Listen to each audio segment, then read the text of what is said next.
Hi friends, welcome to my channel Telangana special. అయితే ఈరోజు గుడ్డు పులుసు చేస్తున్నా, బాగుంటుంది.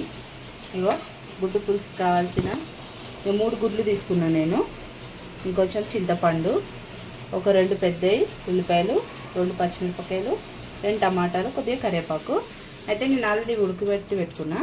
వీటికి కొంచెం ఘాట్లు పెట్టుకోవాలి. వీటిలో 3 దిక్కుల ఘాట్లు పెట్టుకుంటే ఉప్పు కారం మంచిగా గుడ్డు పులుసు అన్నీ పడతాయి అన్నమాట. ఇట్లా అన్ని స్టవ్ ఆన్ చేసుకున్నా, గిన్నె పెట్టుకున్నా. పులుసు కాబట్టి ఇట్లా కొంచెం వెడల్పుది పెట్టుకుంటున్నా. గిన్నె కొంచెం వేడవనే ఇదిగో కొంచెం ఆయిల్ పోస్తున్నా ఫస్ట్, ఎందుకంటే గుడ్లు ఆయిల్లో ఫ్రై చేసుకోవాలి ఇప్పుడు. అందుకోసం కొద్దిగా పోసిన. కొద్దిగా అందులోనే ఆయిల్లో పసుపు, చిటికెడు, ఇవి ఫ్రై చేసుకుంటాం గుడ్లని కొంచెం.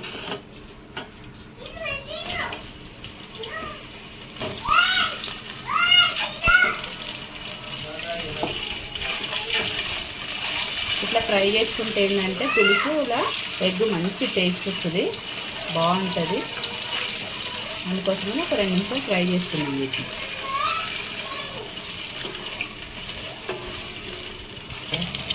ఇలా అయిపోయినాయి, తీసుకుంటున్నాం ఒక ప్లేట్లో తీసుకుని.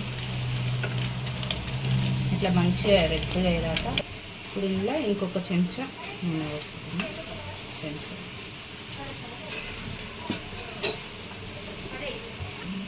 కొద్దిగా జీలకర్ర, ఇదో 2 పచ్చిమిరపకాయలు, ఇట్లాగే ఉల్లిపాయలు. నూనె మంచిగా వేడైందండి.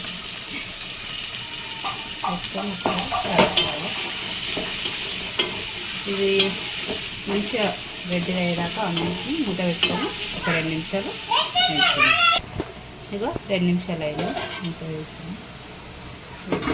మంచిగా రెడ్ కలర్ అయింది చూసి ఆనియన్స్. దీంట్లో అల్లం వెల్లుల్లి పేస్ట్ ఒక స్పూన్ వేసుకున్నాం. ఫ్రెష్గా వేయిందన్నమాట.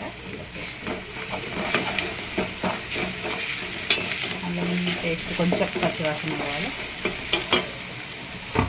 దీంట్లోనే కరివేపాకు వేసేసుకున్నాం.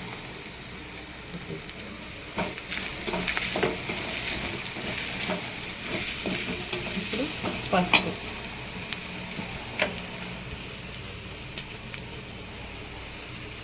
ఒక చెంచా,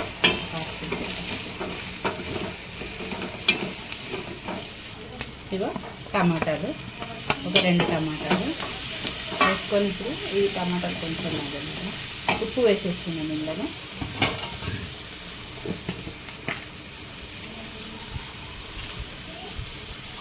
ఇగో ఒక చెంచా ఉప్పు